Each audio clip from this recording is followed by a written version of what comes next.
So the news of Israel DMW's marriage hitting the rock has hit everywhere, and everywhere is agog. Everybody is writing. Occasional and ceremonial marriage therapies and counselors are everywhere. When I was younger, I used to criticize all those, but I grew up, I realized that you can actually take one or two lessons from things like this. Take it, and also if you have the privilege or you want to, you can also share. A couple of things that I think we all should see, because the news are everywhere. There's no need going to read up all the things again. You just know. But one of the things that we must know is that please don't ever in your life think that there is a way you can change anybody in marriage. Whatever you see in anybody before marriage, and immediately you go ahead and marry somebody, you have endorsed their character, you have endorsed their quality, you have endorsed their lifestyle, you have endorsed their practice, you have endorsed their job. So just in case you have a chance to be able to communicate anything to anybody, do it before the wedding. Because at that time it will be seen as if you are being toxic, you are trying to do it. I know that most likely Sheila would have thought that, okay, because of who I am, family I come from, because of where I'm coming, don't worry, we'll be able to. And so you are talking to friends, you say, don't worry, you know what to do. And then maybe you start to get offended by a couple of things that you see. The man is going to lay down on the ground for Davido, act as Davido's boy, whether he's older or not. And then you felt like, no, don't. As you move on into whatever the person you are dating now, the day you say yes to that person, you have agreed that everything about that person. I'm not saying that people will not change, people will not grow, but it's not you to decide that. It's only God and the man that can change his life, not you. No matter what you influence, no matter what you say. A lot of times people can pretend that they have made adjustments just because they like you or they love you, they don't want to lose you, or for any reason, any sentiment. But the fact is, they are not so happy. Don't do that. Then secondly, I also think that as a matter of fact, we must begin to prepare more for marriage than preparing for wedding. A lot of times, a lot of things that I see, beyond what I do here on social media, I'm also an MC, and I go to see couples planning for wedding. I see that a lot of things are put in place for weddings. Nothing from. I'm not just talking about finance. I'm not just talking about business. I'm talking about having the practical conversations of the things that you are supposed to have done before the marriage. Because people rush into a relationship these days with the idea of, oh, you can meet somebody for 2 months and say get married, because we now think that the success of a relationship is marriage or is wedding. It's a lie. The real Thanksgiving, the real success story of how your wedding went or how your marriage has been is 10 years after. If you can be together after 10 years, and of course marriage is the break after 10, but that's the first step, and then you know that you have succeeded. Not because you had a glamorous wedding, not because you kissed and people came to see everything happen and you think, oh, then you go to church the next day and say, no. So stop this rhetorics of, oh, but you can meet somebody for 2 months and still get married. It's not enough. People still get married and they still have issues later on. People have been in marriages for 7 years, but they wish they did not step into it, because a lot of the times they have to bear sentiment. What will people say? What will my father say? My mother say? How will I leave these children? That's why many marriages are there, and that's why I see that the current conversation now of people leaving Nigeria, getting abroad, and marriages crashes, because now a lot of marriages in Africa are held back by poverty. Just poverty elevation program. If the other partner begins to have steady income, becomes financially independent, they will stay away. They walk away conveniently.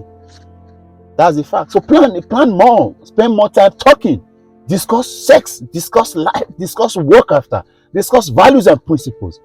You cannot assume that the person is going to realize later that what is known now. It's not going to work. Look at that most time. And I want to beg, as much as you can, if you can, take your relationship off social media. Take your marriage off social media. You see this interest wanting to express or talk or relate to people. I hear people say that even if you had a relationship beside dig on the ground and opportunity will spoil. So sometimes it helps.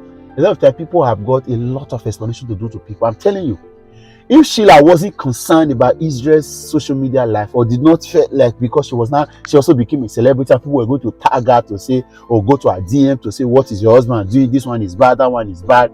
I'm sure that marriage would have still been together. But of course, there was a reputation she now had, because she was not married to Israel. She now had followers, she now had explanations to make. She had fans also. And so that's why the things that she used to tolerate didn't work for her anymore. Try to react. Do your best as much as you can. And then even if you're going to grow social media, do it at growth level, not because it's normal. Some of you just push your partners. A lot of marriages would have still existed till today if social media wasn't existing. I'm not, that's to say, there are several good things. The reason we're having this conversation because of social media. But if you want to, if you do, check your partner, know who they are, release information. A lot, you see, I'm sure that one of these, a lot of times we have too many explanations to make to people. God forbid you lose your marriage. A lot of marriages have crashed and the people moved on. But because sometimes then people get to a point, because this quarrel that I'm seeing here is actually nothing. Whatever Israel and Sheila they are discussing is actually nothing. This is the least reasons to break marriage. It's just compromise here and there. Okay, you want me to do business, but I can do business if you do the things I do. Right? We can have. Israel will not do this for another 10 years. That's a fact. He won't even do it for another 5 years. He's going to grow into a bigger office in the dynasty of David, or even grow to holding or owning or heading a particular area in Davido's the DMWs and all that, so to speak. And somebody's going to start to do this work. So you see, we are just quarreling over something that would have been managed. But guess what? Because they have got social media fan base or influence to explain to, they're going to say a lot of things that are not necessary. He's already cursing the mom, cursing the father. The man is already attacking, the woman is attacking. And sometimes when people forgive, it is these words that they have shared on social media heavily that they can no longer take. And that's why some things doesn't work anymore. Let's learn to be a bit. And then if you take a final lesson from me, if you want to, another thing that we must all take as we are growing in life is that we should hold on to people that are within our spectrum of values and principles. People within us, please don't, for any reason, whether for financial, for fame, or for any reason, leave the area. What people call spec is not just about physical appearance. It's about mental, social, physical, emotional, academic perspectives. Have quality understanding of who these persons are. What is their goal? A lot of persons got married and then suddenly they just say that I want to leave the country. The man may not have ever thought of traveling out of this country. He would have had a concise understanding of how to navigate the waters, no matter how bad the economy is, and then get away. And then you are going to marry somebody who's interested to leave this country because they do not have the financial powers to decide that. They stay back. And so maybe small money comes and they start to move. That's how these crashes are coming. Look for somebody that is your spec. What I mean your spec, stop looking for just bonbon breast and pennies and this and lasting long hours. It is asking the right questions and knowing what is in their mind about certain things. Value system, principles, goals, projections. Know this and know peace. It will help us. Some of these marriages that are crashing can just be easily managed. Nobody has a perfect marriage. But marriage is about two people that are teachable. So there's nothing you are going to tell me. Israel should also have understood that he was already married.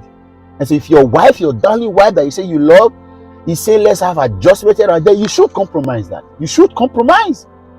And your wife should also be compromisable to understand that, okay, I cannot turn him 360 all around at once to decide that he has to be with me on this stage. No.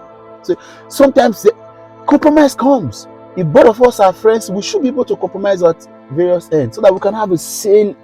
It's just like going on the road and then there's a narrow road, two cars are coming. You have to compromise. Should you wait for the other two cars to come? And